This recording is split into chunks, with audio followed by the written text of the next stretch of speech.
সিনেমাটা দেখছি rock star অনেক স্টাইল করা, তারপর হচ্ছে বিদেশি টাইপের একটু জামা কাপড় স্টুল স্টাইল, এই জন্য দেখা হচ্ছে। হ্যাঁ, ইন্টারন্যাশনাল মনে হয়েছে, সেই গেটআপটা অনেক পছন্দ হয়েছে আমার। তার স্টাইল দেখে অনেকেই স্টাইল করতেছে, আমি দেখতেছি প্রায় মানুষ অনেকেই স্টাইল করে, অনেকে আসে স্টাইল করে এই স্টাইলে। সিনেমার ক্যানভাস। হ্যাঁ, অনেক ভালো মনে হয়েছে, বেস্ট মনে হয়েছে, যার কারণেই আসা হয়েছে।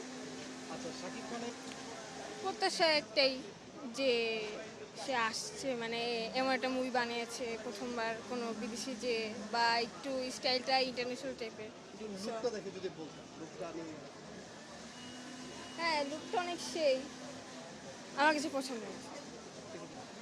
তার চুলের স্টাইল, তারপরে এই যে একবার গিটার নিয়ে গান বাজানো, তারপর কনসার্ট করা এইগুলা, তারপর হচ্ছে তার ট্যাটু, তারপরে অনেক মানে গান বাজানো, তারপরে যে মানুষদের সাথে মজা করা ফুর্তি করা এইসব।